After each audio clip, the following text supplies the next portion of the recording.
Hello, everyone. Welcome to episode 111 of the J Situation Podcast. I'm recording this on May 3rd, 2022. How you guys doing?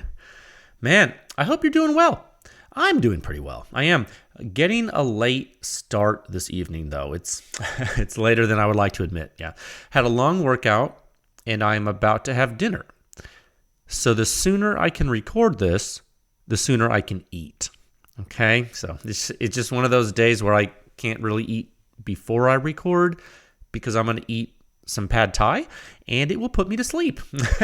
That's right, and that means a late dinner for me. So here we are, podcast life or something like that. Yeah, it's just logistically didn't work out today. You know, it is the nature of time. And you know what? I am really super excited to start 9mm testing. And when I say that, we have already tested some handgun stuff, but subgun testing is I'm telling you, for the silencer people listening, like, I know I try to cater this podcast to the general public and those folks that are interested in silencers, but I can tell you right now, all the silencer people listening, and when I say silencer people, I mean the really deep enthusiasts, they're gonna lose their minds because 9mm subgun testing is sort of a thing for silencer people. It's like when we talk about suppressed 22, and everyone knows those are quiet, but like the suppressed subgun, that's a gun that you can use to kill people with reliably, and it's awesome, and you can make it super quiet. So that's like one of the really, really cool things about silencers. And I know that sounds weird to say it like that, but let's be honest, right? And so I was going to pose a question to, and before I go on, like, I know I just said that off the cuff, like, that's a something you can kill people with, and please make no mistake, guns are used to kill things. Yeah, so they're weapons of defense and offense, and they're weapons. They're not toys, right? So please don't, if you're new to firearms, please don't see that as something that's off-putting. I think the sooner you know going in that guns aren't toys and they are tools, I think the better off you're going to be. So I was going to pose a question to you, to those listening specifically. If you guys have a favorite 9mm subsonic factory load, please share that in the comments on the Instagram post for this podcast episode in the morning. Future Jay is going to post this in the morning of May 4th. It's now May 3rd. So on May 4th in the morning, I'm going to go ahead and announce this episode dropping, as it were, being published. That dropping, see, I'm hip. You know, how do you do, fellow kids? But I'm going to announce this episode being published tomorrow morning, May 4th. And so if you go on Instagram or Reddit or something, or Facebook or whatever, if you still use Facebook, and you go to the post there that I'm going to post, and just a hint, it's going to be a cool rifle I post. Go ahead and let us all know in the comments which subsonic 9mm loads are your favorite. Factory loads, please. And please specify pistol or subgun or both. That would really help. And I am also talking about with silencer use, guys, okay? So if you're going to talk to me about your favorite subsonic ammo that you're using in your subguns and your pistol, please qualify it with silencer use. And if you don't have a silencer, try not to opine hard, like you know everything. Because this is a question because I'm actively... And this is actually some exciting news. We can talk about this later, maybe we won't, but I'll just say it right now. Pew Science already has its first contract for 9mm testing for subgun. Oh, excuse me, 1 second. Frog in my throat. So yeah, Pew Science recently just got the first contract, and believe me, it's not who you think it is, and you're not gonna guess, so don't. But when you do eventually see it, you're going to lose your mind. It's that cool. So I want to talk about ammo right now. I really do. I don't want to talk about it openly and honestly. So if you guys have opinions, I want to hear them. okay, because a lot has changed in the 9mm ammo space over the years, and I really want to get a pulse like I do with everything, okay? I just didn't think I was going to have to get a pulse this fast. So let's do it. I have some ideas that I'm going to do independently of you, whatever you say, but there is a chance that the public could significantly influence what happens. So let's go ahead and get that opinion, okay? I'd be happy. And if for some reason you don't have access to social media and you have an opinion you want to share with me about 9mm subsonic loads through silencers that are factory, and you feel that social media is not appropriate for that, then you can certainly email me at tech@pewscience.com, and I will take that feedback into consideration, and I would really like to discuss your experiences with you, okay? So please. So that's something I want to say. I know some people fast forward through these intros, but maybe you folks listen to it.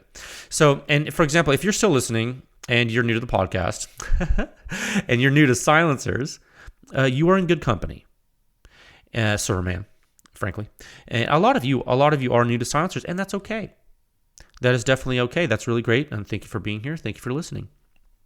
If you kind of want to see what is out there to buy, kind of want to get your feet wet and maybe purchasing a silencer, if you've never seen how to do that, one place you can check out is Silencer Shop. That's right. The J Situation podcast is proudly sponsored by Silencer Shop. You can use their kiosk. You can do your fingerprints and photos electronically. You can cut down on your submission errors. You can simplify your silencer purchasing process.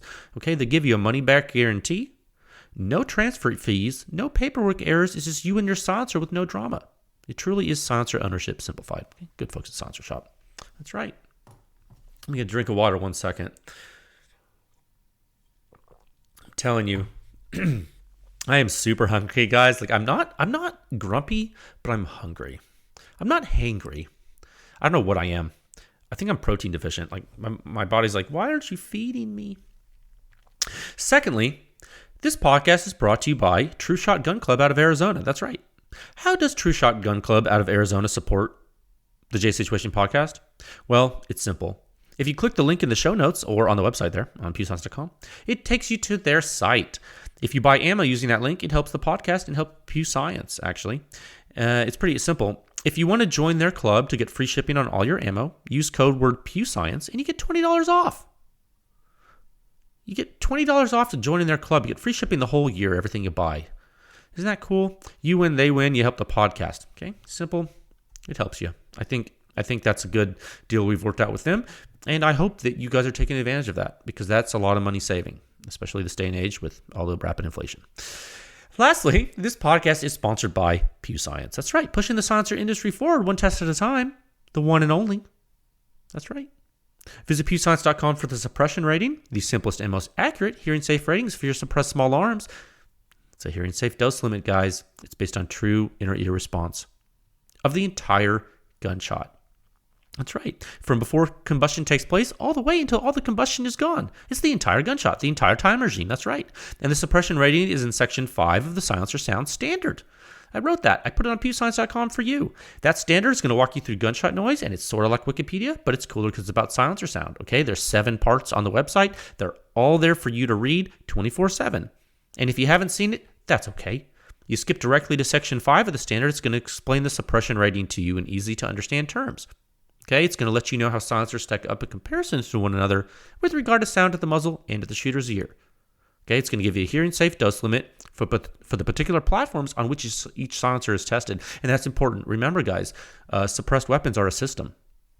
The silencer and the weapon matter, and the ammo, everything. Okay, so that's what that is there for. Now, if that rating is higher, the weapon system is going to be less damaging to the ear. If the rating is lower, it's going to be more damaging. Okay, that's all there is to it. And you're not going to find this information anywhere else, I promise. Now, the 6th section of the standard contains all the reviews, and it is very in-depth. And sometimes it can be overwhelming to new readers.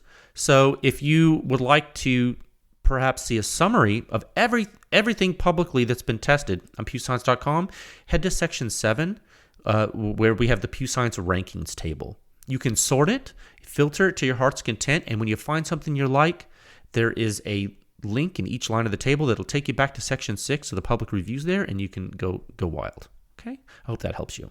Now, if you're a manufacturer and you would like to use Pew Science for private testing and consulting services, which happens quite a bit, there's a form on the website with which you can submit that inquiry, and all your contact information and all the test data we develop and gather as part of any effort with you. We hold that all in strict confidence, of course. Nothing is released unless the client, you, want to release it to the public, in which case Pew Science can help you do that. Okay? It happens sometimes from time to time. You might even see one this week. Again, you never know. Yeah. You can support this podcast, Pew Science, and all the testing I do by joining with a membership at pewscience.com. It helps. It really does, guys. And there's the donate function too.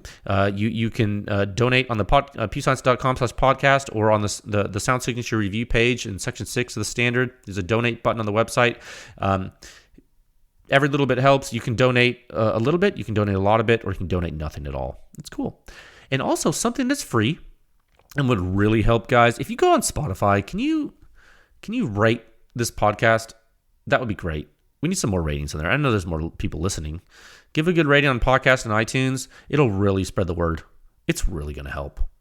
Because at the end of the day, we need to normalize the use of suppressed small arms. And I tell you what, man, I said this on social media today, but there was a guy. He's a college student. He's an engineering student. He reached out to me and he asked me if he could cite my work and reference it in an assignment for his dynamics and vibrations class in his undergraduate curriculum. And the reason I know it's undergraduate is because he sent me his thing he wrote, and he put the name of the course on the cover sheet because it was an assignment to turn in, and I saw the number level. I was like, that's an undergrad course. Interesting. I was like, that's cool. Which tells me he's probably a mechanical engineer. Most dynamics and vibrations courses in undergrad are only given to mechanical engineers, and actually they're also given to civil structural engineers at Texas A&M. Just a little tidbit for you there, because that's one of the top universities in the country for that area of study. Because yours truly got several degrees doing that, so I would know. Just a little bit of tidbit for you there from the engineering world. The dynamics and vibrations is an entry level. Well, it's a mid undergrad level course to familiarize folks with dynamics and vibrations. Exactly what it says. And in that is like basically an engineer's first window into transient analysis, essentially. So if you are interested in the analysis of fast transients and you would like to do some independent study or learn on your own, a really, really, really good starting point is dynamics and vibrations. And it'll start you off with the basics, and you can go, frankly, super deep in the area of study, and there are people that spend their entire lives working in that area. One of those people is me. And so if you would like to talk about that ever with me, I would be happy to talk about that with you, because that is literally part of my life. And I've done that for the U.S. government with weapons that you could not possibly imagine, all the way to the silencer data you see on pewscience.com. Okay, it's a lifetime of study and research for you. 4 topics for you today on the podcast. Topic 1, let's talk about gear. Yeah, what do you actually use and why? It doesn't even matter. Let's be honest with each other. Sometimes it does. Topic 2, listener questions. Let's do it. That's right. Is it 9 p.m. right now? It totally is. Let's strap in for some more brain teasers from you folks. I want to do that. Good stuff. I love it. I love answering your questions, and I really like it. And if I have to stay up late to do it, we're going to do it, just because I think that's great. Topic 3, new sound signature review coming this week. That's right. New sound signature review coming this week. Yes, friends, for you. Topic 4, and I say this every time, and I say it every time because I mean it every time. Thank you to the Pew Science members. Thank you to the consumers, the dealers, and the manufacturers. It's a huge grassroots effort. Thank you for your contributions. It's all great. And special thanks, really big thanks to AR Build Junkie. It is a internet publication they interviewed me. Mr. James Burton there, AR Build Junkie, shout out, Powerful James. He interviewed me, and he published that article on the website there. I will give you a link to the show in the show notes for the podcast. We can talk about that in topic 4. Okay, let's go ahead and move into topic 1 at a time with 15 minutes and 24 seconds. Well, that was a very long intro, guys. I know how long I take to do intros, and that was a long one. All right, let me get some water. You notice oh my goodness, that was bad. I just spilled water. Okay, I have to pause it. 1 moment. Boy, was that not good. I have a to give you a window into what I'm doing here. Oh my God, that was almost a disaster. I have a really nice. A long time ago, you know how sometimes you just get fed up with something and you just go and you do something because you've always wanted it? I furnished my office with a really nice writing desk and bookshelf and things like that. Just something I really thought I knew I was going to spend a lot of time in this office. And so I made it how I've always wanted it to be. And so I did that. And on the desk, I have a really nice leather writing pad. It's where I do all my thinking time, except unless I'm other places thinking. And I spilled water all over it. So that was my mistake. Topic 1, let's talk about gear and what do you actually use and why, and does it even matter? And sometimes it could. And I've seen so many talks. Boy, howdy. People get really, really into certain gear. You know, whether that be rifles or scopes or stocks or red dots or holsters or things with pockets to help you carry things, or shoes or pants or silencers or knives or sleeping bags or tents or stoves or camo patterns or ammo or pretty much anything. There's a gearhead somewhere who's going to not only latch on to what they think is the best, but they're probably going to essentially like proselytize like to the world why it's the best and that everything else sucks. And you're an idiot if you use anything else. Like my way or the highway stuff, right? And that's a little weird. It's definitely a little weird. But also, you know, you look at all sides of this, you know, we all kind of want to know we're picking something that works for us, right? And a lot of us want to know what's optimal. You know, maybe not because we have a desire, you know, to have the best of everything, but maybe because we have been burned enough times, you know, with crappy stuff. Maybe we demand better performance from certain products. You know, I think it's a spectrum probably for the most part, which I think is reasonable. I think it's reasonable to think things like that. I think it's not weird to want to optimize things. It's not weird to be concerned that you've been burned by false marketing and lies. I mean, we know it's a spectrum, right? It's a spectrum of consumer sentiment and a consumer being conscientious, I guess would be a good way to put that, right? So, you know, in particular, I've seen it a lot with silencers, obviously. It's kind of what I do. I have the strange position of being able to watch a lot of consumer activity in a lot of places, and I do that silently. And I silently observe, and it gives me a lot of data points. Yeah. Been around a while, guys. I really have. I haven't been around as long as a lot of people that are listening to this, but I've been around probably longer doing this than most of the people listening.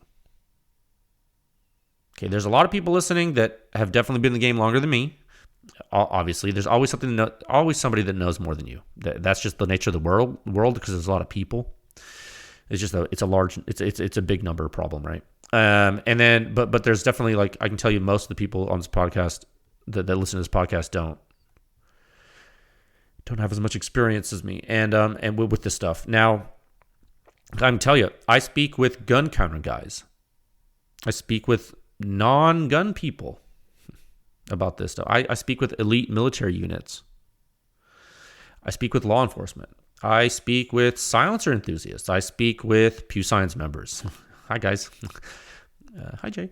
No, I speak with manufacturers of guns and silencers, weapons developers. I speak with distributors. I do. I speak with pretty much everybody. Pretty much everybody. Not all of the people in all of those groups, but cross sections of all of them, you know. And so I think I sort of have a feel for how pretty much every market segment views silencers. I do. I think I like to think that I do, and I really have a feel for what they know, and what the extent of their knowledge is. I do, and sometimes that knowledge goes really deep, and sometimes it's limited to what they see in the movies. And sometimes it's just that they've shot people in the face with the silencers. And they really just use them for that. So they don't really have a super strong opinion either way, as long as the silencer lets them shoot those people in the face the way they want to. And I'm being a little bit blunt with that point, but you need to understand that that's real, okay? And that's not Instagram stuff, okay? That's real stuff. So, you know, given that you can sometimes get lost in some of these choices, and internet noise and stuff, I wanted to talk about some simple stuff that I do or I have been doing and show you that in practicality, you might find some stuff you want to use and don't have. Maybe you also have some stuff you don't need that you can kind of shelve.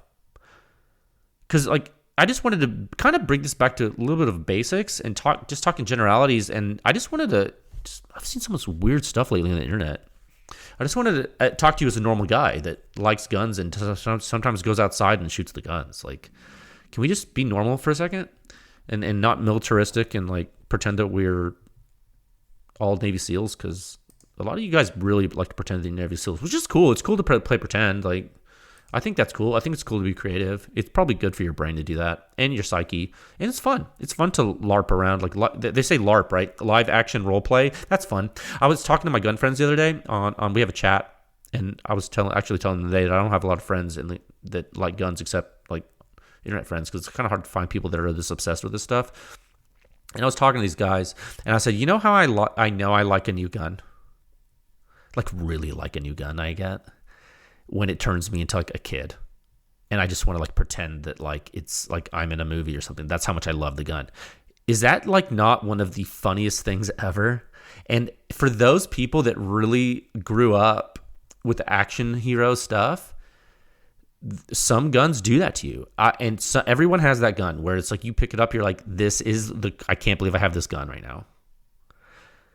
And I know people do that. A lot of people pretend like they don't, but you know you do, dude. Come on, man. Even the military guys do it. Liars, sitting there like saying like your stuff doesn't stink, man. Come on, man. Everyone needs to be honest with you. You know, that's a huge thing. Even what's going on in the world today, all the different issues that we hear on the news. I think a lot of people just need to be honest with each other. I think a lot of people lie to themselves, dude. As soon as you can be honest with yourself, you can be honest with others. Now, some folks have asked me about things I use, like just in normal use, like normal stuff. Like some of the stuff I've posted before. Like I post all kinds of weird stuff, like mostly guns. Nothing special, but I do get questions about it. And when I get a lot of questions about something, I usually like think about it for a while, and then if there's enough questions and I find it appropriate, I talk about it on the podcast. Okay. So for me, because I don't have a lot of free time due to workload, I really don't. Like you see, like I haven't eaten dinner yet. It's like it's after 9 p.m. Because of this schedule that I choose to hold, like it's not anyone's fault but my own. Because of this, like my shooting and scouting trips are typically really quick because I don't have a lot of, that's a bad word to say. It's not that I don't have a lot of time. It's because I have not allocated a lot of time,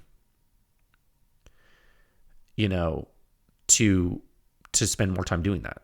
I've allocated my time and I make choices to go to the gym and sleep and do the podcast and do Pew Science. And do my career.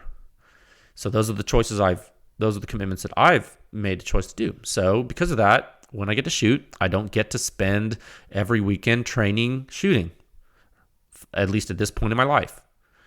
And that's the choice I've made, because there's only so many hours in the day. And the only way to spend more time doing that during the day would be for me to do a lot of drugs, so I wouldn't have to sleep as much. And then I would die early, so I don't want to die. So, because I don't spend a lot of time like going shooting, and I value my time like a lot, I don't carry a lot of stuff. Okay? I basically break down things to really basic levels due to convenience, just to like bare minimum. Because it's not for going to war. It's for walking around the ranch, shooting at stuff, and scouting and looking at stuff. Because that's what I do sometimes when I can. Like, that's like to the extent of like what I have time to do right now. And when I can do that, I can really make it valuable. You know, I can dry fire in my house, which I do, and I can certainly train marksmanship to keep sharp when I can. And that's all you can do sometimes, right? So what do I carry? And guys, by the way, I am going to post a picture. And you know, I oftentimes don't post a picture with the podcast that actually accompanies the topics, but this time I'm going to. Because I did, and it inspired me to talk about it, because I was thinking about how much I love the gear. The first thing I carry is binoculars. And a lot of you folks don't think about binoculars because you're shooting people. You like, not that you're shooting people. You're shooters. You're people that shoot. So you may not think about binoculars because they're not on your gun. They're not a scope. But I really, really am a strong believer in binoculars, and this probably comes from my hunting background and my outdoors background, my mountaineering and my hiking and my backcountry background and my general wanting to see stuff background. I like 10x42s. That's what I use. And by the way, I'm going to talk about my gear. I'm not saying this is the best gear for you. I'm just saying I'm going to tell you what I use. So I like 10x42s. They have enough magnification to see at like reasonable distances, and the field of view is pretty good. Usually, I think that if I was in wider open spaces than what I operate in lately, I would probably go with something bigger. But one of the cool things, and this is one thing to think about, it's really cool. One of the things is 10x42s, depending on what you like, what brand you like, and whatever, the form factor is usually pretty small, relatively, and you can fit it in a chest pouch pretty easy, which I like. I like the size of a lot of 10x42 binoculars. I find them to be really convenient. And so I put mine in a chest pouch I got. And I can drop them. I can drop the binoculars, and they're clipped into the harness. And so that's nice. And it's called a bino harness. And that's another main piece of gear I use. And a lot of companies make them. Mine is just big enough to hold the binoculars. Like the main pouch where the binoculars go, that's all you can put in that pouch. You feel me? So it's not a lot of wasted space. And also, it's straps. The way the straps work, so they go over your shoulders and around your back, and then under your arms, and they clip with those quick clip things, or whatever, the plastic clips. I forgot what they're called. And it rides really well. It doesn't pull or tug on me in a weird way, and it holds the binoculars there on my chest, and it's super comfortable. And the only thing to think about, and this is important, and this is something I wanted to mention about these bino harnesses. I think I've talked about these before. They're really great, but one thing to think about when you put something like that on your chest is that it sticks out from your chest. Okay, so I know I just got done talking about guns and silencers and shooting and blah blah blah. Well, now we're talking about binoculars, aren't we? We've kind of crossed over into this like weird, like, this isn't what you talk about when you're a shooter. You guys all talk about these other weird like rigs you put all this other stuff on. No, this is a bino harness, completely different. And so what does that do? Well, it makes the entire, like, it sticks out from your chest. And when you have a big chest like I do, because I bench press, and my rib cage is conducive to having a big chest, just something that's anatomy. My chest cavity is large. It makes the entire assembly stick out really far. So when you sling your rifle, and I sling my rifle pretty high when walking, because I'll talk about my sling in a second, I think. yeah, I'm going to talk about that. When I sling my rifle, it's high up, like, and I'll talk about what that means. But when I'm walking, you gotta work it to be comfortable with you with a bino harness, and it can be tricky. It really depends on your setup, and no two people are alike. I promise. Everyone says they think they know the best way. They don't. They're lying to you because they're not you. So you need to get what's comfortable. Stop listening to everybody on the internet and then try some things out. Okay, and don't worry about what people think of you. Go with what works. Okay, you guys are worrying way too much about what people think. Like, you need to stop that, because that's not going to get you anywhere in life. Now, rifle. That's another thing I carry a lot. Like, and you probably have one if you're listening to this, and maybe you don't. You actually, you know what? When I first got into guns, I didn't have a rifle. I didn't. I had a handgun. I only had one handgun. I had a SIG P226, dude. That's the only gun I had. I didn't have a 22. I didn't have a bolt action. I didn't have an AR. I had a 9mm semi-auto combat handgun is what I had. That was my gun. That's all I had. And I learned everything about that. I got the DVD, but back when DVDs were there, to like learn how to like do the armor stuff to it, to detail strip it. I learned everything about that gun. I shot that gun. I only shot that gun all the time. That's the only gun I had. I knew everything about that gun. Everything about that gun.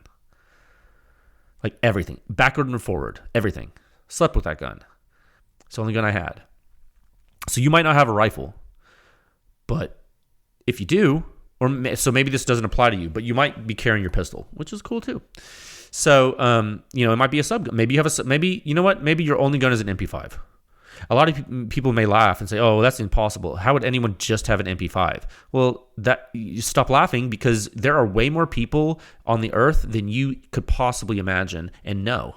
So the chances of like someone having a use case that's different than yours are like 100%.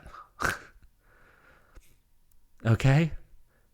So like, you guys thinking like, and it's so crazy, you guys thinking that everyone should be like you is like the craziest thing I've ever seen in my life. Like, everyone's unique when it comes to setup. And so whatever gun you have, whatever you have that you're carrying to shoot with, if it's a pistol, it's probably in a holster, which would be a really great idea for walking around. If you don't have a holster, which is possible, you might be putting it in your pants, dude. I've done that before. I've definitely put my SIG P226 in my pocket, dude, and walked around.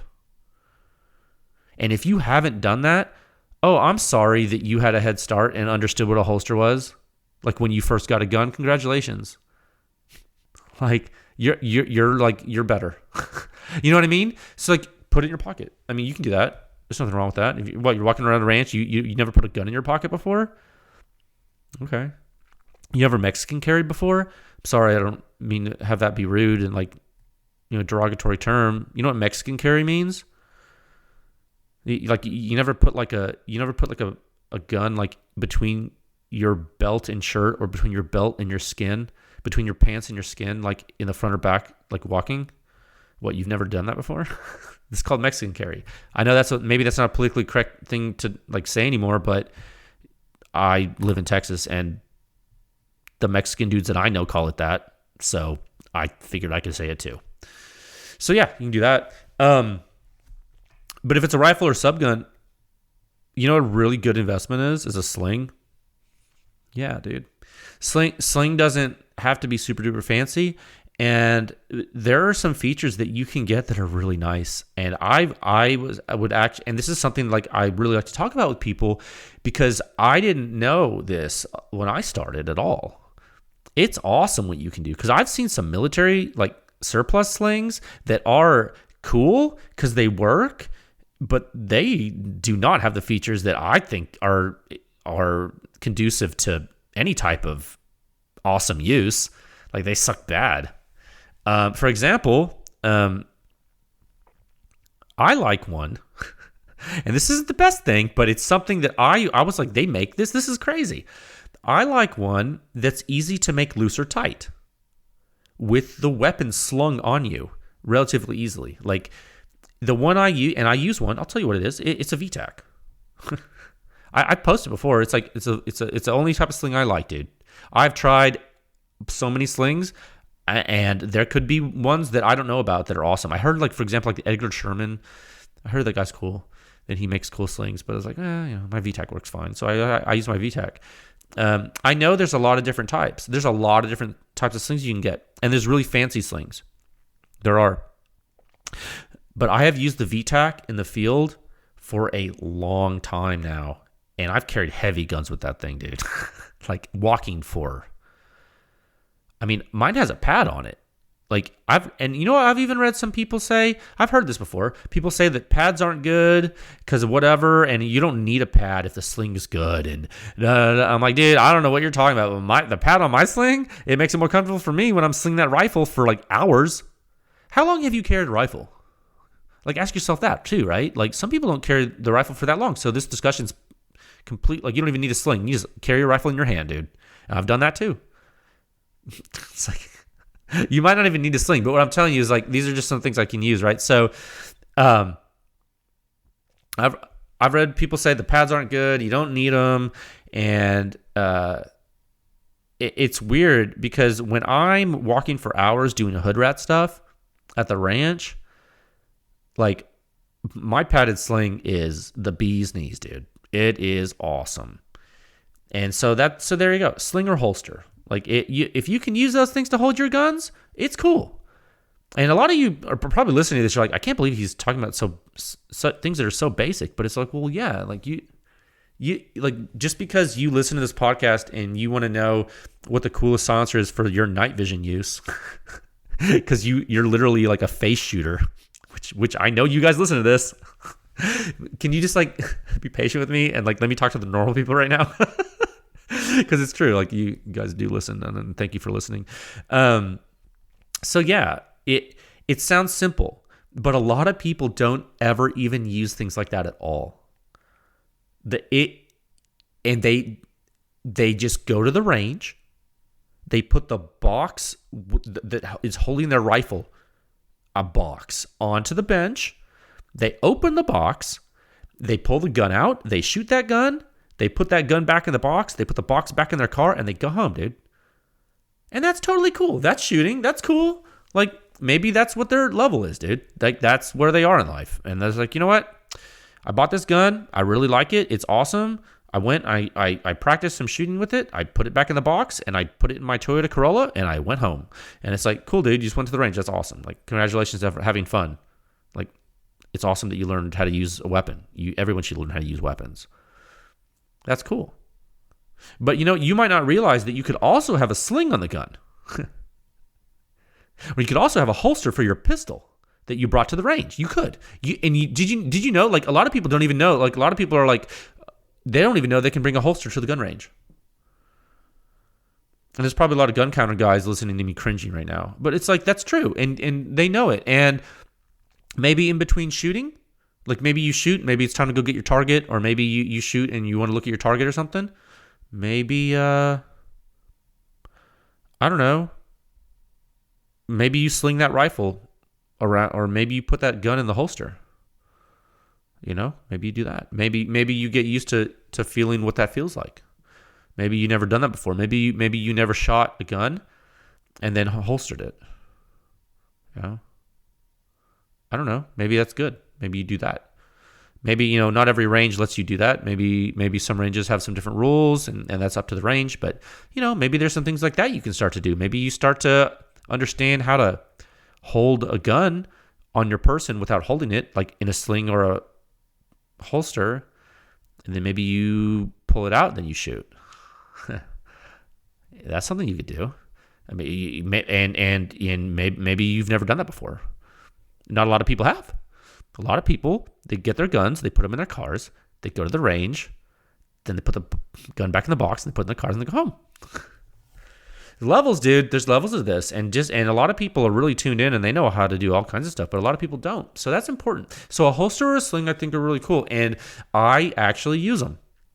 I really have, and I am happy that I have accessories like that. And some people take that for granted, and not having a sling on your rifle can really suck. So getting a sling can be cool. And you know what? You could probably buy some and try them out. Maybe you go to a gun store and they'll let you use the different slings and see what you like. and maybe they'll let you use one of their guns to try it out with. Or maybe you could even bring your gun in there and you unload it there to show them that please be nice to your gun counter guys and show them that this gun is unloaded. Let them check it too if they need to, and maybe you try a sling on your gun. Maybe they help you.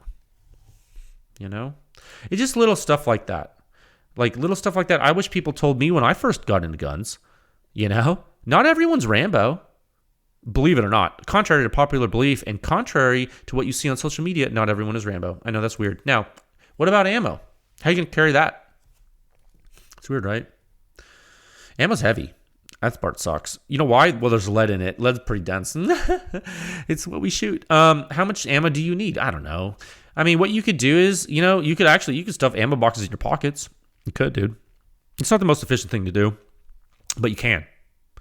Definitely something you can do. Now, if you're going somewhere and you only have one mag for your gun, like one magazine for your gun, and maybe you want to go shooting, you just have your gun, you have one mag, that's all you have for some reason, and I don't know, maybe you put a box of ammo in your pocket. That's pretty bare bones. And maybe then you reload that mag with that box. You're like, well, I was going shooting. I'm outside. I really wanted to shoot. Maybe I have you put a backpack on, you put a box of ammo, and you hold your ammo can in there. I don't know.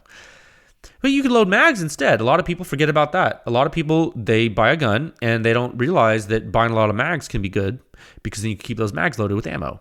And that is something that a lot of people take for granted, but you wouldn't believe how many folks don't think about that. There is nothing stopping you from buying a bunch of mags and loading them and having loaded mags, dude. And I know that some people think that's weird, but it can save you a lot of time. Sure, it takes time to load them, but hey, they're there. You know what I mean? And you know what you could do? You don't have to go crazy with that. You just maybe you put a couple of mags in your pocket. There you go. Or you can get fancy. You can get a belt. You can get a belt that has mag pouches. They make those. Maybe you want to get crazy. Maybe you get a vest. You get a vest or a harness. It's kind of like the bino harness I was talking about that can like go around your body and your shoulders and stuff. And maybe you put mags in the pouches on that. They call that a chest rig. Yeah. But whatever you decide to do, just remember you're doing this to carry stuff. So if you're Rambo, that's awesome, dude. I actually it's funny. I usually carry mags in my pockets. Like, I'm not gonna lie, one in each pocket. Okay, I wear some pretty comfortable pants. But like a mag in my pockets, maybe one in a cargo pocket in the pants. So like from an AR, like counting the mag in the gun, that's like 4 30-round mags. I've done that before. Like it's way more. That's like way more ammo than I need for what I'm doing a lot of the time. But sometimes I shoot them all because I'm having fun, and that's what I do. And I'm actually currently looking for some mag pouches for a belt. I have this gun belt I got that's appropriate for the mag pouches like that, because I just carry a pistol. I don't usually carry a rifle all the time. But yeah, so there you go. That'll make me a little more civilized, I think, in the field if I get those. I can be cool like you guys. It doesn't have to be fancy though. But I'm just telling you, like, if you put your mags in your pockets, like that's okay. It just depends, like if you need quick access to them, it's probably not the best idea, and it's probably not as safe.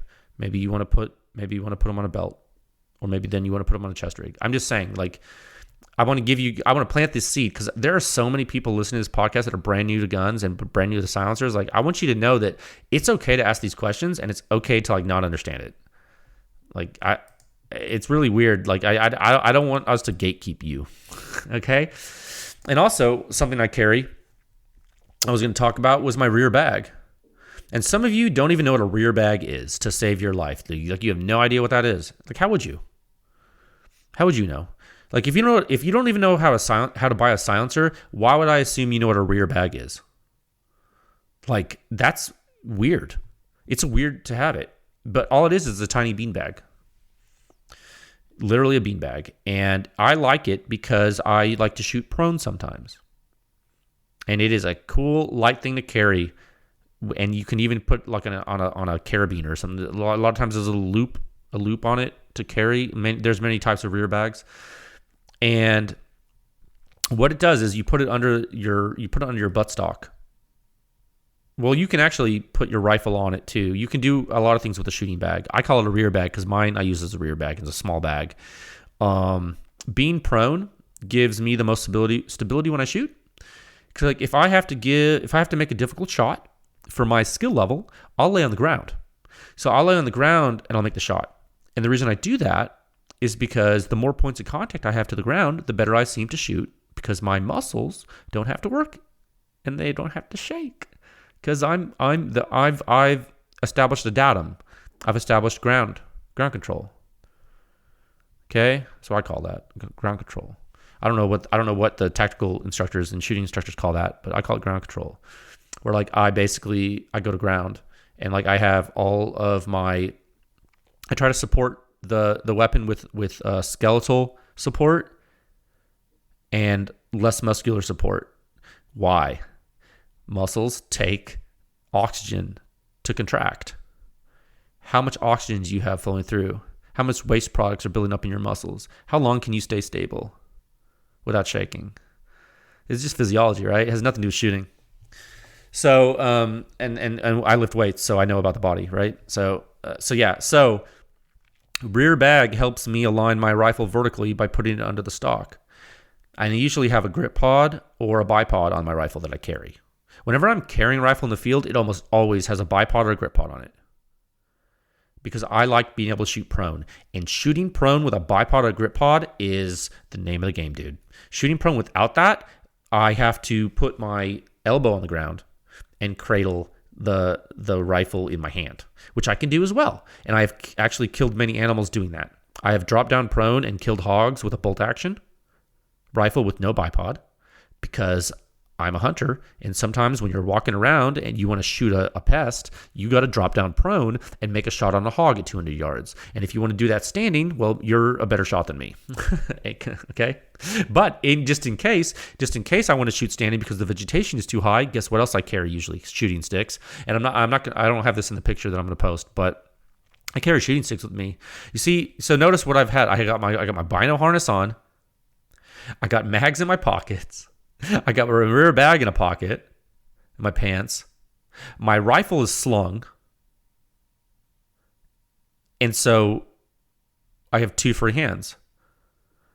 What is one of my hands doing? Well, it's holding my shooting sticks. What's the other hand doing?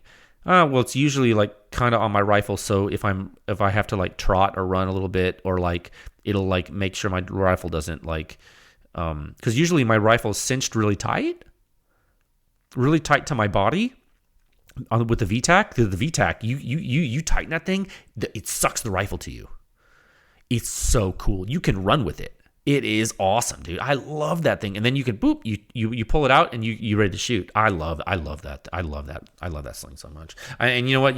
Some of the people probably listening to this are like, oh, the VTAC is old and it sucks. Why don't you use? I was like, dude, there might be something better than the VTAC. I love the VTAC. But my shooting sticks I carry. Sometimes I like to stand and shoot because I want to maintain that skill too. It's important. You want to be able to, like, if you never used a rifle, it's good to be able to shoot prone. It's good to be able to shoot at a bench, but it's really good to be able to shoot standing, and it's really good to be able to shoot standing in a field impromptu with no barriers around you to rest on.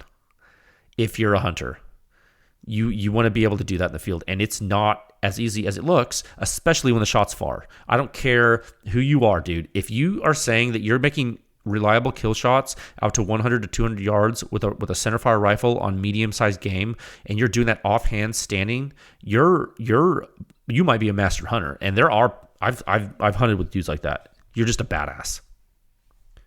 I've seen it, but I'm not as good at that. Like I often have to, like, it would take me, like, I would like to take a 200-yard shot offhand, standing with a bolt action reliably in the kill zone of a medium-sized game animal at like a couple hundred yards. That's some brass balls. Like, I don't know what you, like, some of you military guys, maybe you can, but I like to do an ethical kill shot. Like, I don't know. Like, I'm paranoid. Like, I want to make sure I get a good shot. So shooting sticks can do that. Because, like, especially, like, one thing I use shooting sticks for a lot is pigs, like, on foot. Like, Because prone shots, sometimes you can't do them with a pig. Like oftentimes you can, but a lot of times you can't, especially depending on the season. If you have too much vegetation, you drop down prone, you're not gonna be able to see that pig, and you're not gonna be able to see through your scope. You're gonna be looking right at grass, and you're like, oh shit. You know what I mean? So like you won't be able to see anything. So you have to get up, and then you can kneel and shoot. But man, if it's far and you don't want to stock up closer, dude, shooting sticks can be awesome. You don't have to use them, but they're cheap. They're light and they're compact and they're mobile and they can be handy. And you can use them sitting and you can use them kneeling too. If the ones you get adjust. And I've said it before, the ones I use, the Primos Gen 3 trigger sticks, like they're trigger sticks. You can spend thousands of dollars on this. They're like, you buy those from like Walmart or something. Like, I don't know, maybe not Walmart, maybe like a sporting goods store or something. But you could spend thousands of dollars on a fancy tripod. And you clip your rifle into that tripod and you can shoot super far with it. There's precision shooters that shoot super far off tripods. Like I've seen it. Those guys are wild, dude.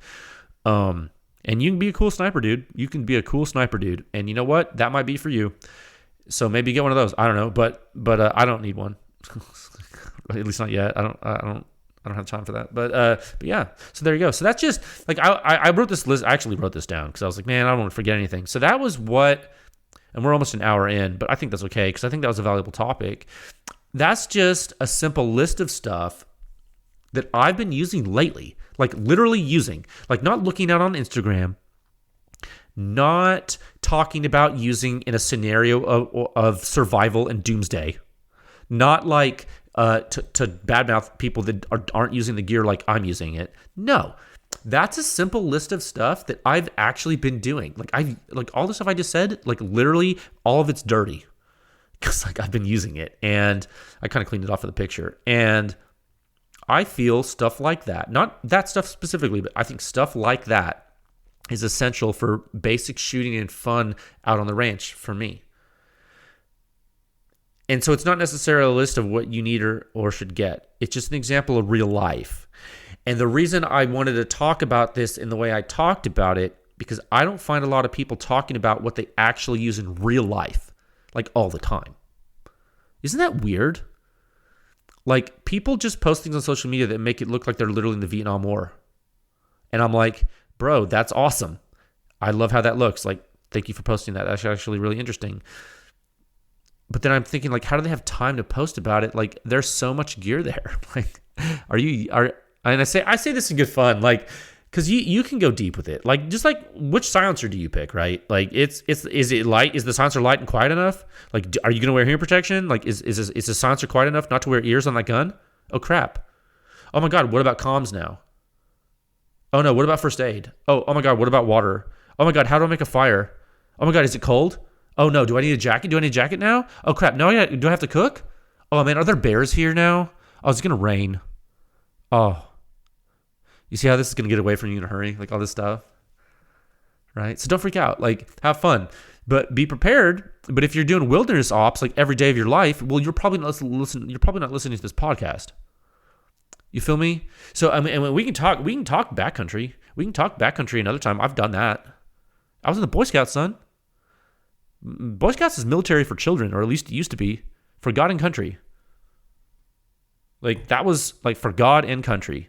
Like the Boy Scouts, like I'm sorry, but like I came up in the boy, like they taught me all that stuff, dude. Like I know how to survive doing that. Like they made us do that stuff, dude.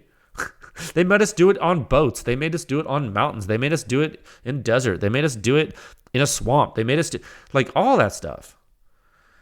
Like people don't realize like you got to get your kids in Boy Scouts, man. It's important. So yeah, I mean, what you can put them in the military when they're 12? You can't do that here, not in the United States. Unless you do like a T-Rex arm style compound, which, hey, maybe you should do that. It's actually probably the way to go. But yeah, the photo, before this goes off the rails, the photo I'm going to post with this podcast, actually, it has something to do with this topic. So that's my current range gear. The only thing that in that picture, let me put it up because it's on my phone because I took it earlier. Hold on. Because I'm going to say something that's probably not going to be right. And you're like, Jason. No. Okay, yeah. The only thing in that picture that I actually don't carry in the field is the Surefire silencer pouch. That's right, because that's actually with my gear, like in the truck, right? Because my silencer is in that pouch in the bag, like in my trip there. But then I'm not gonna take the silencer pouch in the field with me because the RC2 is QD. So I take the rifle out of the bag and I take the silencer out of the pouch, and then I attach the silencer to the rifle, and then the rifle and the silencer is zeroed. So then I'm good. And that's one reason why I sometimes like QD better than direct thread. Okay, and some people are gonna hate me to say that, but I use all kinds of mounts, and I am not like a single. I'm not a single mount system zealot. I don't believe in absolutes. I just don't, except for the MP5. And so the weapon's shorter during transport when you have a QD. I mean, and it's easier to attach when I get to my destination. I don't have to worry about it coming unscrewed because I forgot my strap wrench or like another wrench or something. You know, like you know what I'm saying. So just think about it intelligently. Don't say, "Oh, now Jay doesn't like direct thread. He's a flip flopper." It's like, well, that's not true. I love direct thread because I can deal with it. I can deal with direct thread, but I have always been a great fan of QD. And I mean, go back and listen to the podcast when I talk about the rugged silencers I have, and that's why one of the reasons I love rugged. Not necessarily because of the performance of their products, is stacking up to a lot of the other stuff on the market, but their mounts are fantastic for QD, and QD is just easier sometimes. And it's all about your specific use case, okay? So it's just a different way to skin the cat. So I know a lot of people ask me, I mean, you will not believe how many questions I get asked about the gear I use and what I like. And I was like, you know what? I'll just do a podcast topic of it. And now that it's over, this podcast topic is over. Was that as exciting as you thought it would be? Probably not, because I'm not a secret squirrel Navy SEAL, and I'm not that interesting. But that's what a real person uses in real life. Okay. Topic 2, at a time of 57 minutes, 5 seconds. People are going to make fun of me for putting mags in my pockets. Well, bring it. At least I have fun and shoot. How much are you shooting? Topic 2, listener questions. Let's strap in for some more brain teasers. Oh my God. You know, it's almost 10 o'clock now. What am I doing with my life? Let's open our spreadsheet. It should be fun. I'm joking. I do love doing this with you guys. It's okay. I'll just drink more coffee tomorrow morning. I have a lot of stuff to do. I have a trip I got to drive far in the morning for work. It's going to be a lot of work tomorrow. Okay. Let's find out what you guys are going to ask me today so I can certainly get confused and hopefully not butcher these. Okay, let's open our spreadsheet. And I just realized there's a lot of questions in here. I'm a little bit intimidated. Okay, I'm going to get a drink of water. Okay, 2 drinks. Bonus drink. Last time on listener questions, we left off on global question number 210. Question 13 from the fourth solicitation. So we're in the fourth solicitation of listener questions. We left off on question 13, and the question was, should I get another 5.56 RC2 or should I branch out? I'm only running 5.56 guns. That was a great question, actually, and that's not often I get a question like that. So I think what I told that lady or gentleman, just get another RC2. I mean, I did, like, whatever. Like, I think that basically, if you enjoy the RC2 and you're only running 5.56 guns, like, maybe, and you like it, and maybe you have more mounts. I don't know. So if you want to hear more about what I said to answer that question, you can go back and you can find the previous podcast with listener questions by searching on pewscience.com/podcast. Look for the metadata tag that contains listener questions. If you click on that tag that this episode will be tagged with, it will take you to all the episodes with listener questions, and then you can pick. And it's probably the one that happened before this one. So there you go. Okay. Thank you for asking that question last time. Let's move into this episode here. Question 211, sub-question 14. Which parts would you use to make the ideal 300 blackout SBR, short barrel rifle? What barrel length would you use? Man, you use that word ideal, sir, ma'am. That's hard to know. Ideal. See, doesn't this go back to the previous topic? Everyone wants to optimize, don't they? There's nothing wrong with that. There's nothing wrong with that. But you see the desire, right? Why do you think Pew Science is so popular? Besides the fact that like people want to know hearing damage risk, what do you think the biggest reason it's popular? I don't know. It might be optimization. I don't know. Isn't that weird? Psychology is cool. Back to your question, sir, ma'am. It's hard to know. I'm going to say 9-inch. That's what she said. And it will be quiet and it will have better supersonic velocity. You're going to use a 300 blackout, right? What are we talking, bro? Broham? What are we talking? We're talking subsonic or supersonic? You didn't tell me that part. I'm assuming both. And if you go 9-inch, you know that's going to be quieter than 7-inch. What have we learned from Pew Science? Also, what have we learned about longer barrels for supersonic rounds where you have a longer push distance and you can transfer more momentum to the projectile? It's higher velocity, yeah, so more lethal. And is 9-inch super long? Well, no. We have the Mark 18 that's 10 inches long. You put silencers on that. Well, why not have a 300 blackout gun that's a 9-inch barrel and put a silencer on that? I don't see a reason why you wouldn't. I mean, you could do 7. Do 7-inch. But if you do 7-inch, your silencer's going to have to be better. How do we know that? Pew Science. Have you seen data on other things other than the minifix for 300 blackout? No, but use your brain. Okay, I don't mean to be rude, but use your brain.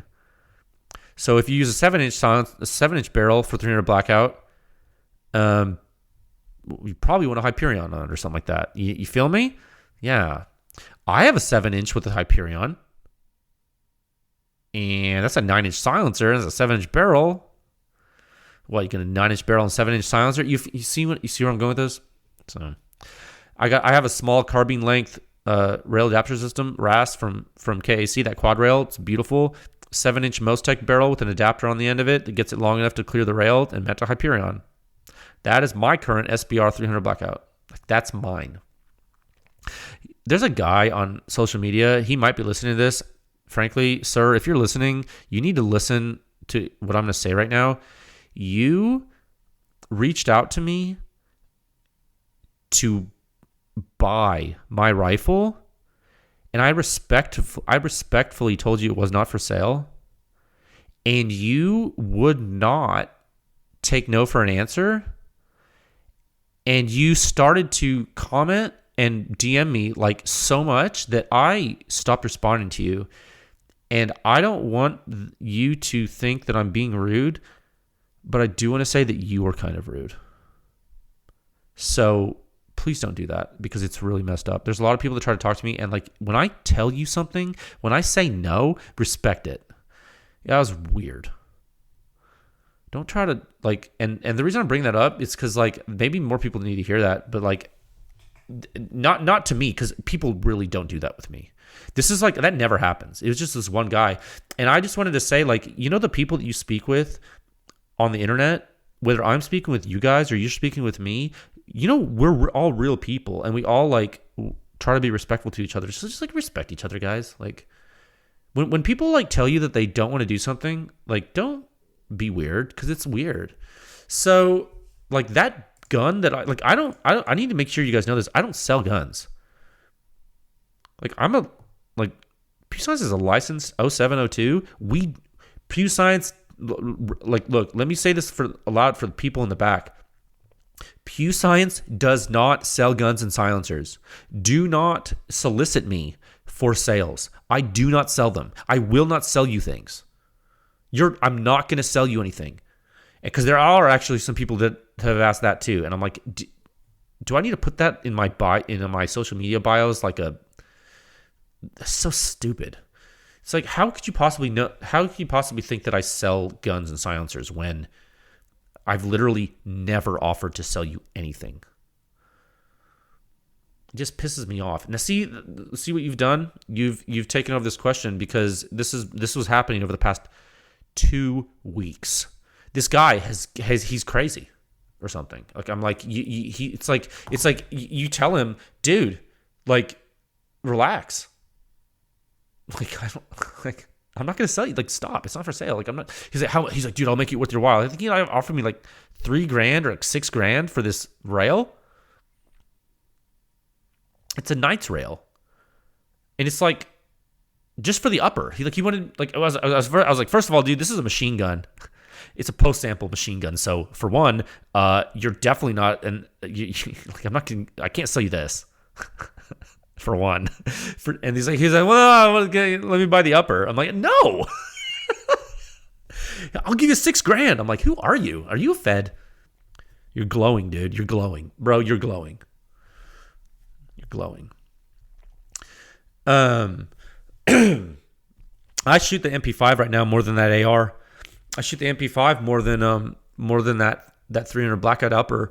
And when I say AR, I mean. Like okay, that Knights that 300 blackout AR, like, it's just not something I do a lot, at least not yet. It's expensive to shoot it, and I'm MP5 and I'm 5.56 AR. I'm 11.5. I'm 11 like the gun you see on the post today. I'm 11.5 inch 5.56 and I'm MP5. It lets me shoot further for fun.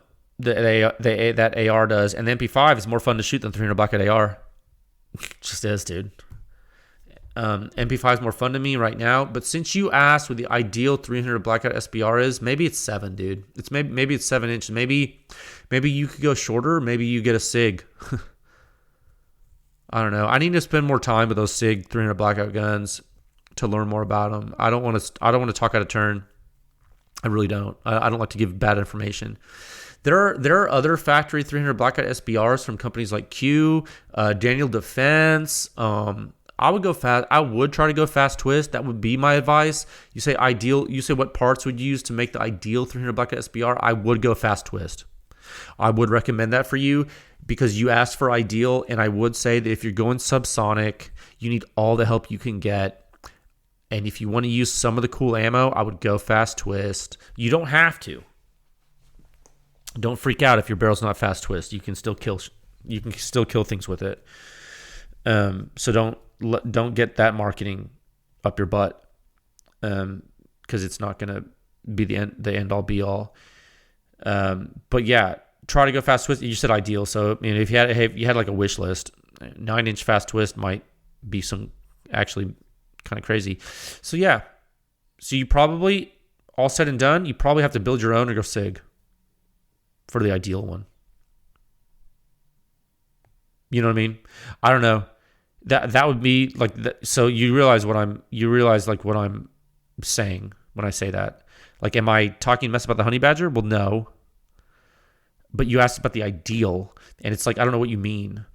Like, for me, I don't think the honey badger is the ideal 300 blackout SBR at all. Not for me. It wouldn't be for me. For me. Maybe it is for you. That's an option. Daniel Defense makes them.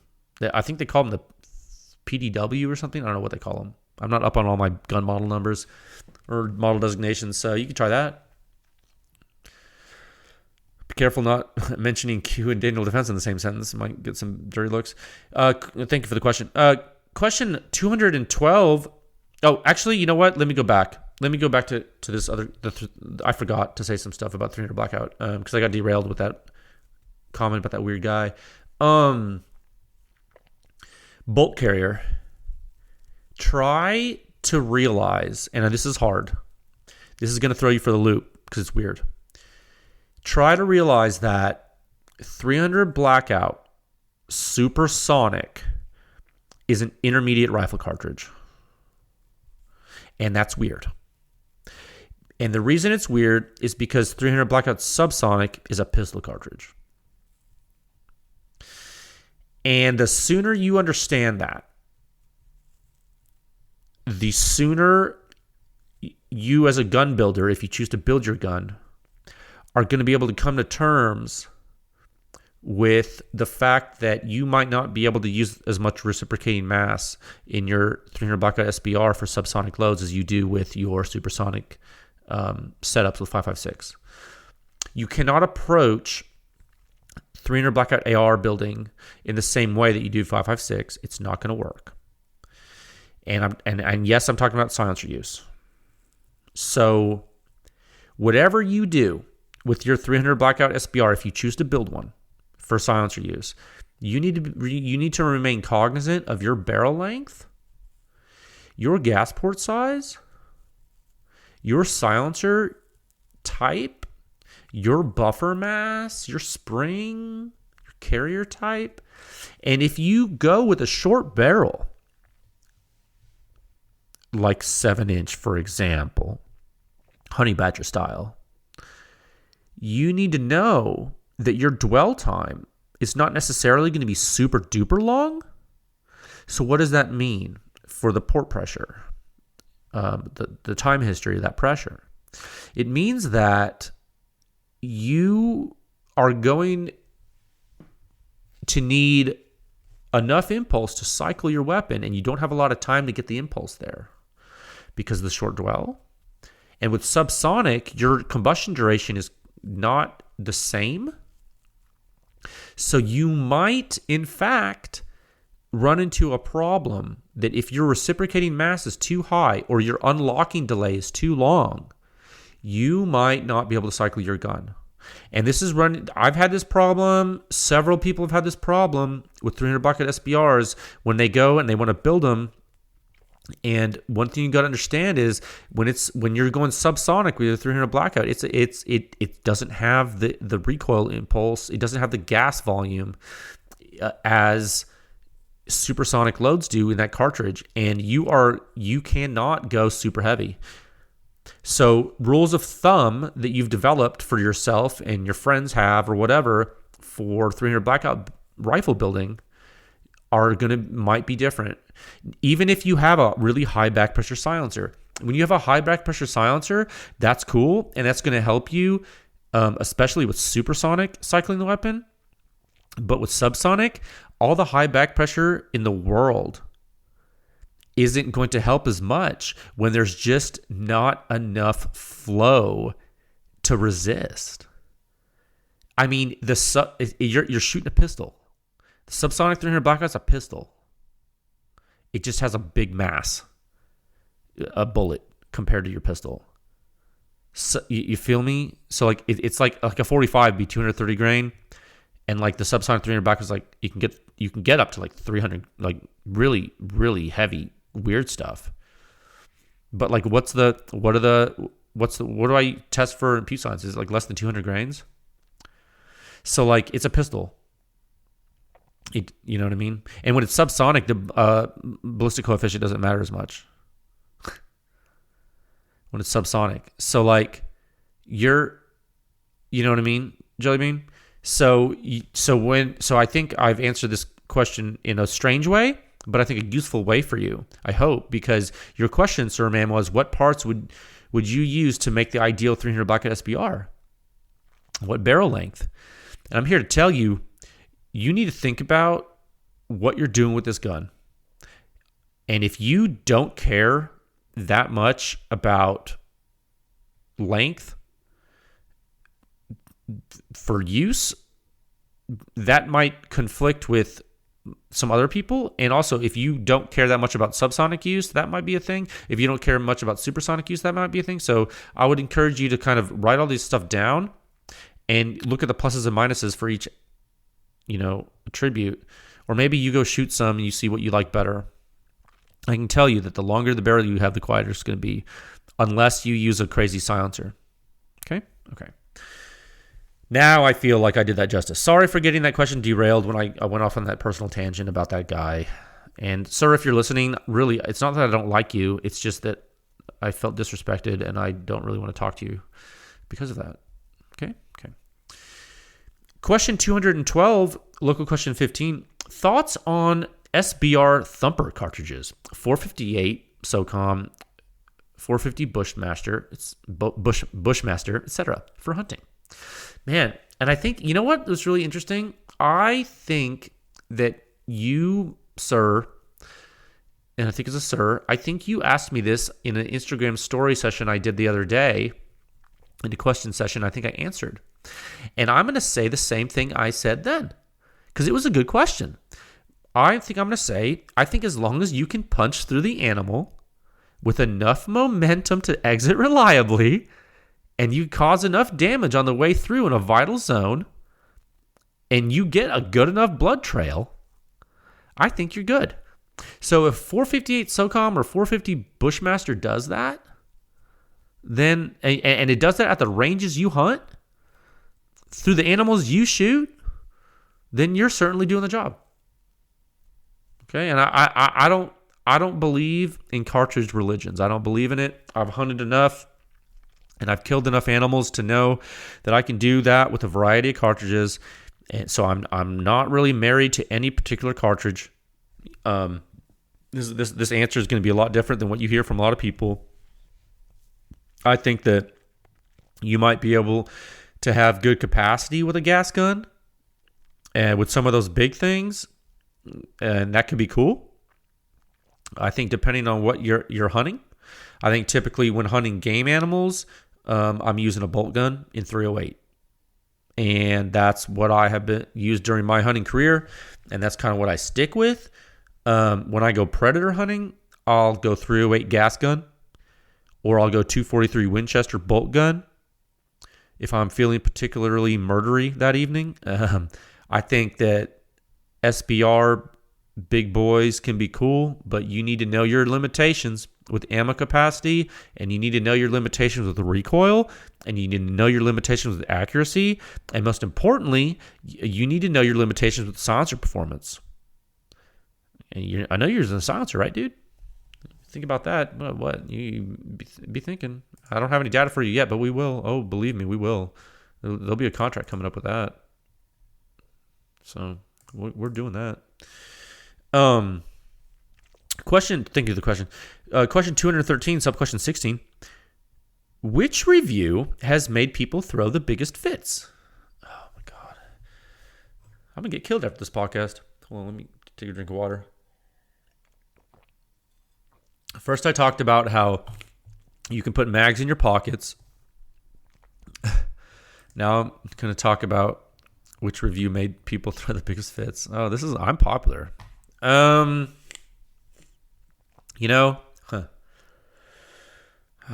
Which review has made people throw the biggest fits? I was gonna say Trash Panda, by a country mile, but that's not really true. It's actually not even true. It kind of is, but you need to understand a little bit about the history of Pew Science first. If you have followed this effort, when I released the rugged Oculus reviews on a bolt-action rifle and a semi-auto pistol, I released those on the same day, along with the entire Silencer Sound Standard and a website. The entire thing. Hold on, I gotta pause this 1 second. Sorry, Mrs. Pew Science was doing something. I had to mind something. No, like I was saying, if you have followed this effort from like the beginning when I released the Oculus reviews, and I released them on the same day as I released the whole entire standard, and the website. Like everything was launched on the same day. I didn't just like launch the website and then there was stuff on it. So when I did that a couple years ago, the silencer community freaked out, and at first they didn't know what to think about it, and no one had seen anything like this before, and it was really kind of it was radical. And I posted it. You remember, you guys asked this question. I'm only talking about this because you guys asked me which review had made people throw the biggest fits. So I'm telling you. Okay, so I posted this when I launched the Silencer Sound Standard. This is public record. Okay, this happened. I launched it, and I posted it to ARFCOM and to Sniper's Hide. And why did I do that? Because those are the people I was like, gosh, this is going to help so many people. I bet they're going to be so excited about it. I was so naive. Oh my God, I was so dumb. I was so stupid, like looking back on this. So I did that. I posted on ARFCOM and I posted on Sniper's Hide. What happened when I did that? Some of you remember What happened when I post on AR15.com on the forums that I had created all this, and then I also posted the exact same thing word for word on Sniper's Hide? What happened? Well, first of all, ARFCOM accused me of being a piece of crap, and they locked the thread. And everyone in the thread dogpiled on me. They all dogpiled on me and called me names, and they locked the thread. And the moderator they didn't even talk to me about it. They didn't even ask me about it, and they locked it. I couldn't even talk, and I just looked like an idiot. And I was like, "Oh, cool! Everyone hates me. Awesome!" So that was that one. And then Sniper's Hide. Guess what they did? They deleted the post. They deleted the whole thing. They didn't even let people talk about it. They deleted it immediately. And you know why they did that? That was due to a manufacturer affiliation. I'll let you use your imagination. Well, why do you think Sniper's Hide did that? I'll let you guys that go to Sniper's Hide use your imagination. I'm not even going to say their name. Okay? Cool. So that's what happened. So I would say, to answer your question, sir, ma'am, the review that made people throw the biggest fits was the first two reviews. The rugged Oculus. And it wasn't even rugged. Through the fits. Isn't that... rugged doesn't throw fits. Because Henry doesn't play that game with all these other people. Isn't that cool? He's cool. He's a cool dude. So yeah, shout out Powerful Henry Graham. The second... I think the second biggest thing that made people throw fits was probably the first time I did the Trash Panda. Because it was the third review I think I did on PewScience. Is that true? Whatever it was. Whatever review it was. I don't remember. It was a bolt-action rifle. 308. And people threw fit. And you know why? People thought that PewScience was in bed with Q. And everyone freaked out. And some of you who are new to the podcast or new to PewScience, like you probably didn't even know that. Yeah, people thought I was in bed with Kevin Birmingham and Q when that review came out, and people freaked out, dude. It was crazy. Like industry people freaked out bad. They really did. And this is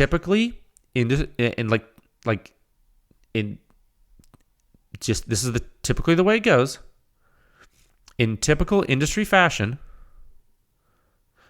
all those people were completely wrong.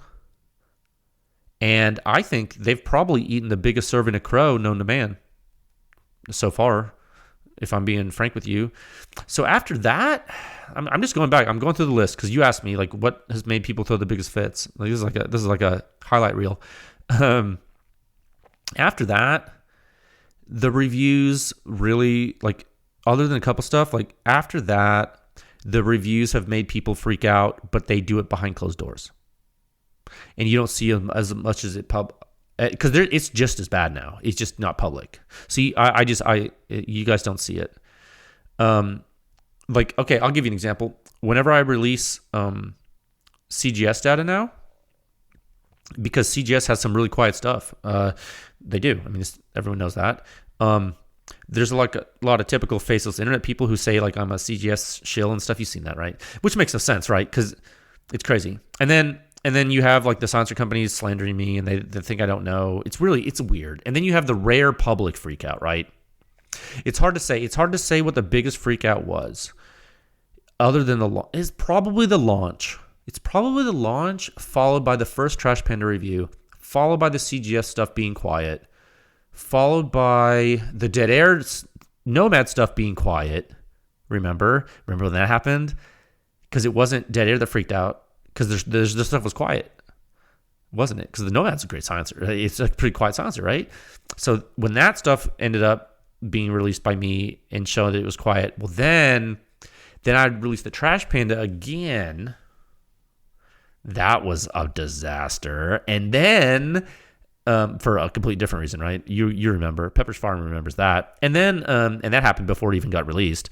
That night, it was crazy. Like the night before it got released, it was like people went off the handle. A person went off the handle. And then after all of that stuff, there's just a base level of noise. It's just constant behind the scenes slander. And I'm using the word slander because that's the legal definition. Because that's what they need to understand what they're doing.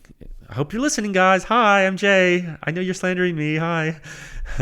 Please. If you don't know, you should tell your lawyers that you're doing it because they're going to know. Cool, right? So there's that. Yeah. So all the fits that are actually being thrown now aren't public. They're not. They're industry fits. And they're louder than anything you guys have seen publicly. Trust me. Don't worry. I protect you from it, though. They're not going to protect you, but I will. So this question, sir, ma'am, I don't know who asked this question. I don't know if you're trying to stir stuff up, but I think it's probably an important question. And believe me, I screen all these questions. And I would not answer something if I didn't believe that it was important to answer for the industry. And so I answered that honestly. Because I answer all these questions honestly. So I hope that gave you a quick rundown of the biggest fits that have been thrown so far about Pew Science. It's all true. It's a matter of public record, and the stuff that happened behind the scenes, I have proof of all that too. So I never say stuff that's not true. Never have, never will. Global question 214, local question 17. Do you expect more performance parity in pistol silencers given lower combustion duration? I said that weird. Performance parity in pistol silencers given lower combustion duration. Oh, that's a great technical question. Depends. Oh, that's a good question. That's a really good question, actually. You actually must be some kind of Pew Science follower or something. I'm proud of you. Whoever you are, sir, ma'am, proud of you. To a certain extent, yes. For example, if you take a 9mm pistol silencer and put it on an MP5, I bet, because you talked about pistol silencers and given the lower combustion duration, so I'm gonna stick with that theme. If you take a 9mm pistol silencer and put it on an MP5, I bet you, and I don't know this yet. I don't know this yet, but I bet you we get stuff that hangs with one another. That's a weird way to say that. Is that what I mean to say? Yeah, I think that's actually a good way to say that. I bet you we get things that hang with one another due to the quality of the host and the phenomena we're suppressing. So, what's going to happen? And here's a good thought experiment for you, just some foreshadowing. What's going to happen when we move to the MP5K from the MP5? And we probably do it concurrently. Okay, it's going to be good. What happens when we move to a handgun? You see what I mean? See what I'm going with this? Flow rate is going to start to matter a lot. And you might actually start getting into some of the old rules of thumb for simple subsonic stuff like volume. It's going to be weird. It's going to get weird. A lot of the rules people have thought apply to all silencers actually do apply to some silencers, or they wouldn't be rules of thumb. You feel me? It's funny how that works. I started, you know what Pew Science, although I showed you 22 stuff, which was groundbreaking because no one had seen 22 like that before. I did start in the deep end with supersonic rifle. That's what made Pew Science so radical. That's why everyone freaked out, because no one had looked at rifle silencers like I've looked at them before, and they just freaked out because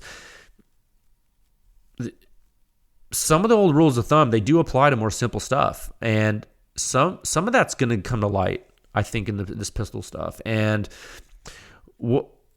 but what else will we discover using PewSoft is the question, and that's what I'm really excited about. I really am. Like, I don't know if you know this, but we're about to get into true silencer nerd stuff. I told you this. Didn't I say this? I think I just said this in the intro to the podcast. I think I did.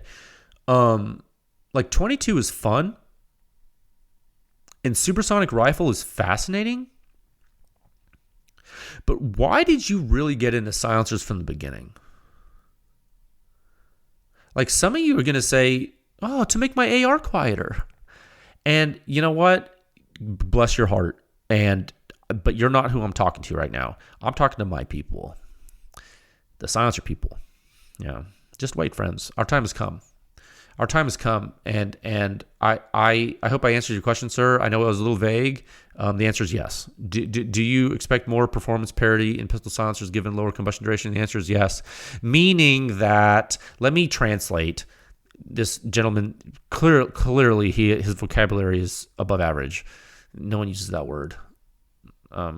What he's asking is, do you think that like pistol silencers are all going to do really well or really bad together because we're like kind of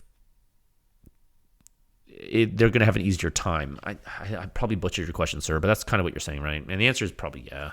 For some things, other things you're probably going to be surprised about, I think, and we won't know until we do it. Right? Okay, good question.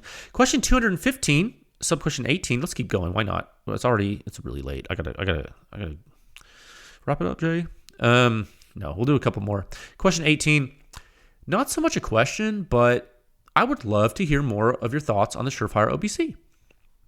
Well, thank you for that desire, sir or ma'am. That's not a question, but I will I'm willing to talk about that with you and all of you.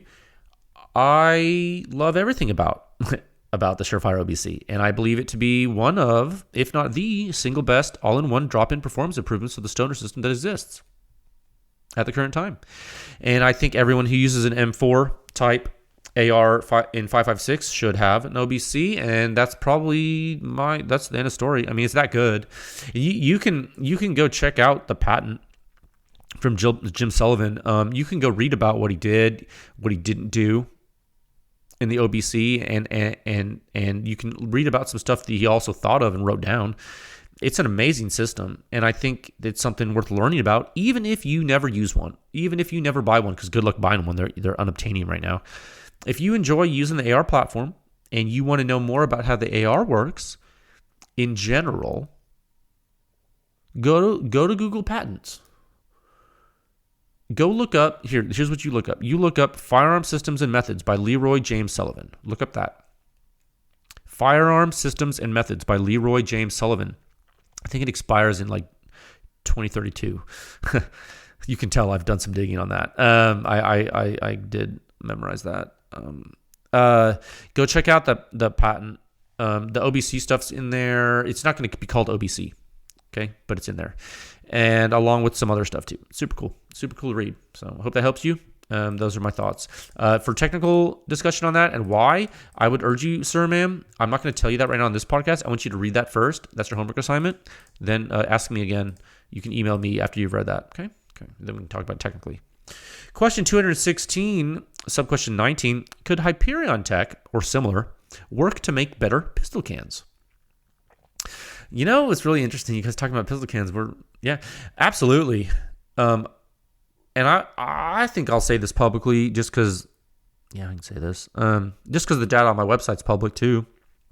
And you guys already have heard me explain how this stuff works. So one thing that I really find intriguing about the Hyperion technology is how it's implemented in the Hyperion K and how it's implemented in the Helios DT and how it's implemented in the full-size Hyperion.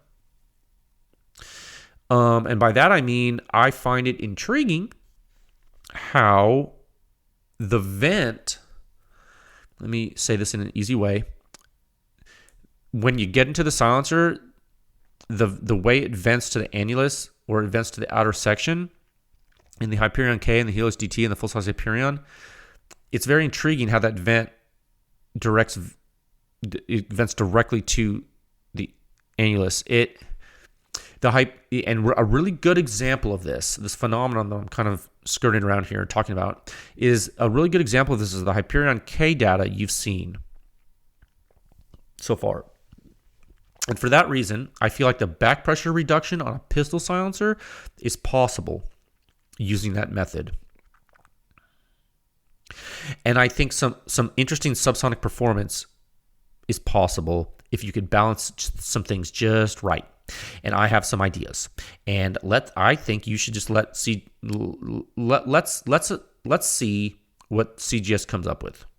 Okay, that's part of the fun. I don't work for CGS, so I don't know what they're going to do. But I know what I would do using that tech.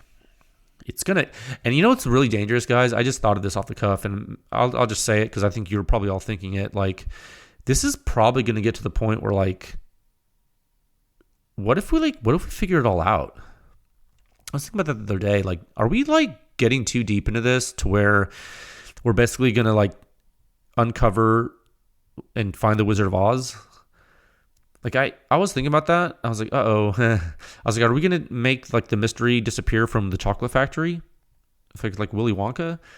Like, I don't want that to happen, but maybe it will. Maybe I do want it to happen. I don't know what I want to happen. I don't know what's gonna happen. But I know that this question right now is making me think like, well, great question, and I know exactly what I would do. I'm like, oh crap. I feel like I know too much now, just like about this, how this stuff works. Like, I feel like I'm understanding it too well. It's dangerous. So much knowledge. Maybe it's not. I don't know. Maybe it's because it's really late and I'm tired. I haven't eaten yet. That's probably what it is.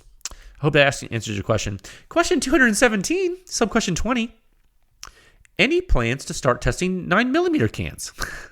You can tell this question solicitation was like a couple weeks ago because like clearly I have plans. I've already tested 9mm cans, but we're going to test more. You've seen a couple on the website on pistols right now, but yes, friend, the answer is yes. Absolutely. It's a great question. Pew Science has the HK SP5 and the HK SP5 PDW in inventory right now for Pew Science. Those are Pew Science test hosts for testing and only for testing. We are going to take a detour from handgun testing for the time being, I think. I want to get some things laid out on the subguns. I want to pick some ammo intelligently. I spoke about that in the intro to the podcast. I want to kick that off hopefully later this year. Actually, I do have a contract right now for this. This is actually really a great catalyst. I couldn't be happier for the success of Pew Science right now. I'm really happy with that. Pew Science is doing great. And it's all of you are really helping that out.